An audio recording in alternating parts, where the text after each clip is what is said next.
네, 안녕하세요. 판결로 본 세상 6번째 순서입니다. 강원도민일보 사회부 차장 박지은입니다. 저희는 지금 춘천지방법원 102호 형사법정에 나와 있습니다. 오늘의 주제가 바로 형사재판에서의 양형 기준에 대해서 이야기를 나누기 위해서 정말 현장 출동을 했는데요. 오늘도 이희경 공판사님 나오셨습니다. 선생님, 여기 어떤 곳인지 좀 소개 좀 해주세요. 네, 여기는 춘천지방법원 제101호 형사법정입니다. 여기에서는 이제 형사대법정이라고 할 수 있는데 그 이유는 바로 여기서 국민참여재판이 실제로 진행되기 때문입니다. 그래서 여기 잠시 소개드리면 여기에 보시는 앞에 정면에 이제 법대에 이제 판사들이 앉아서 이제 재판을 하게 되어 있고, 그 다음에 여기가 바로 검사석입니다. 그래서 여기서 검사석에서 재판을 하고, 그 다음에 이 검사석의 맞은편이 바로 변호인과 피고인석 이 되겠습니다. 이렇게 해서 마주보고 있게 재판하고, 여기가 바로 또 판사들의 앞쪽에 법대 바로 맞은편이 이제 증인석이 되겠습니다. 여기서 증인이 이제 선서하고 증언을 하는 곳이고, 그다음에 국민참여재판에서는 이제 배심원들이 이제 중요한 역할을 해주는데, 바로 배심원석이 바로 이 판사석의 오른편에 이렇게 마련되어 있습니다. 여기가 이제 배심원석이어서 실제 배심원들이 여기 앉아서 재판을 참여하고 실제 유무죄 판결을 하는 그러한 재판이 이루어지는 곳입니다. 네, 그 101호 법정에 대한 소개를 들으셨는데요. 그러면 양형 기준에 대해서 본격적으로 자리를 옮겨서 더 자세하게 이야기 나눠보도록 하겠습니다. 가시죠. 네, 가는 것까지. 네, 방금 형사법정을 보고 왔는데요. 이 피고인에게 징역 몇 년을 선고한다, 이렇게 이제 판결이 이뤄지는 곳이기도 하죠. 그런데 이 형사재판에서 가장 어렵고 또 예측하기 힘든 부분이 바로 양형입니다. 어떤 범죄를 저지르면 얼마의 처벌을 받는지 이게 참 궁금할 것 같은데요.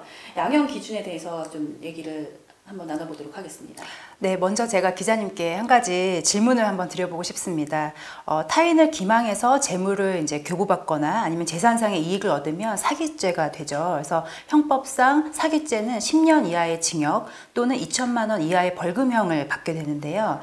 근데 만약에 A라는 피고인이 예를 들어 3억 원의 피해를 입힌 사기죄를 저지른 경우에는 어느 정도의 그런 형벌을 받게 될까요? 한번 제가 질문을 드려보겠습니다.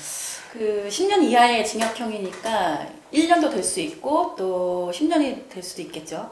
좀 감이 안 오기도 하는데 뭔가 좀 참작 사유가 또 있을 것 같아요. 어떤 범죄 유형이었나, 또 피해가 회복이 되었나, 또 이제 피해자 합의가 되었는지, 이런 부분이 좀 고려가 될 것 같은 생각이 듭니다. 네, 역시 그 법원에 출입한 기자님이셔서 그런지 어떤 그 양형에서 저희 판사님들이 양형에서 고려해야 될 그런 요소를 잘 알고 계신 것 같아요. 그 말씀드린 사안의 경우에는 이제 예를 들어 사기죄에서 저희가 징역형을 선택을 한다면 대법원의 양형 기준에 따라 징역 1년에서 징역 4년 사이의 형을 받게 됩니다. 네, 그러면 범죄별로 일정한 기준에 따라서 형벌의 정도가 어떤 기준이 있는 건가요?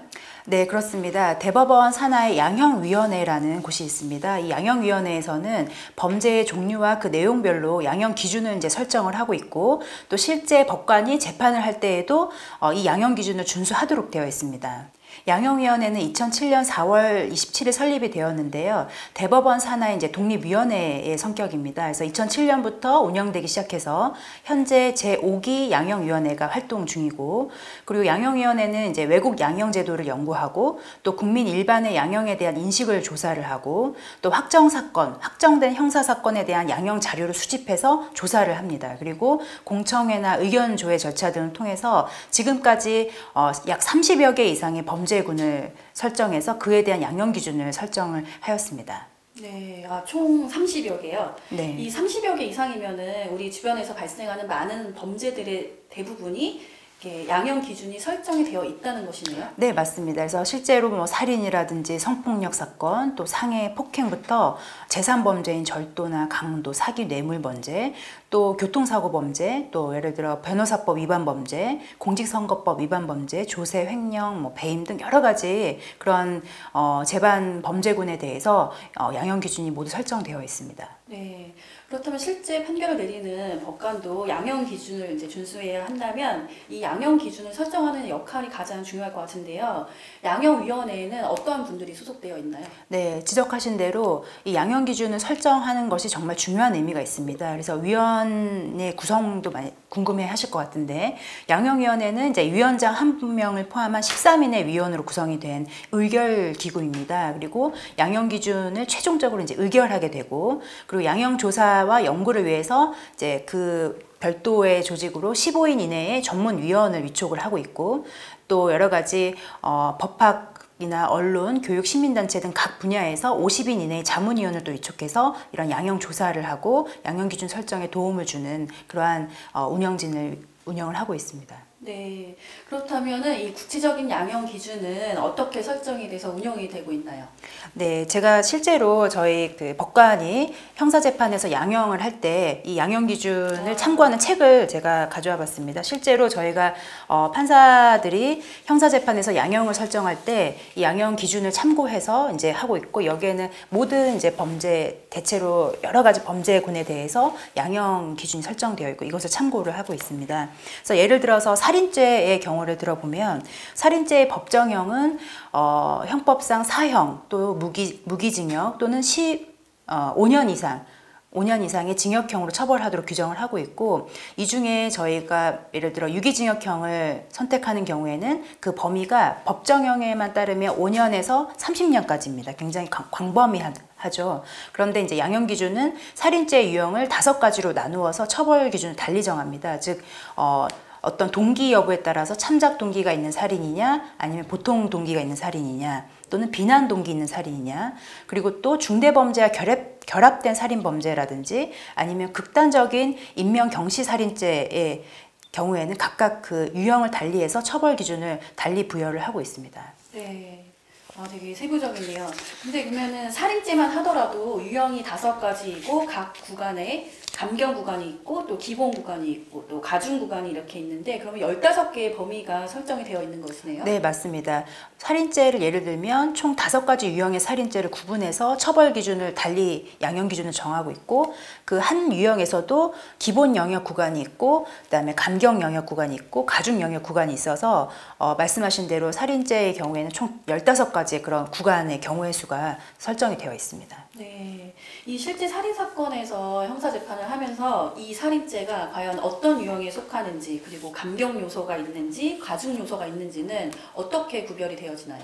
네, 그 양형 기준에는 각각의 유형의 개념과 그리고 그 어떠한 것이 형을 가중하는 인자인지, 어떠한 것이 형을 감경하는 인자인지를 특정 지어서 열거를 하고 있습니다. 그래서 예를 들어서 감경 요소에는 이제 유족의 처벌 불원이 있는지, 또 범행 가담 시에 좀 특별히 참작할 만한 사정이 있었는지, 이런 것들이 예를 들 수 있고, 또 가중 요소로 그 제시된 것은 계획적 살인 범죄라든지 아니면 잔혹한 수법을 동반했다든지 아니면 범행에 취약한 피해자를 상대로 했다든지 또는 살해 후 사체를 손괴했다든지, 이런 경우에는 가중 인자로 해서 가중 영역으로 처벌받도록 양형 기준이 설정되어 있습니다. 네. 그러면 만약에 유족이 이제 처벌을 원하지 않는다, 이런 감경 요소도 있고, 그에 반면에 또 이제 범행에 취약한 피해자에 대한 살인이어서 가중 요소가 이렇게 복합적으로 적용이 됐다, 이렇게 하면 어떻게 판단이 되는 건가요? 네, 그 말씀하신 대로 그러한 사건이 많이 있고요. 그래서 감경 요소도 있고 가중 요소도 있는 사건이 있습니다. 그런 경우에는 감경 요소가 하나 있을 때마다 그 마이너스 1점을 예를 들어 부여를 한다고 생각하시면 되고, 가중 요소가 하나 있을 때마다 플러스 1점을 이제 부여하신다고 생각하면 이를 합산하면 되는 것입니다. 그래서 0이 되면 기본 영역으로 가는 것이고, 마이너스, 즉 그 감경 요소가 많으면 감경 구간으로 가고, 가중 요소가 더 많으면 가중 구간으로 가게 됩니다. 네, 그렇군요. 지난 6월 30일에 춘천지방법원에서 열린 그 국민참여재판이 열렸는데요. 내병변이 있는 이복 여동생을 살해한 사건, 간병살인 사건이 있었습니다. 그렇다면 실제 이 재판에서는 양형 기준이 어떻게 적용이 됐나요?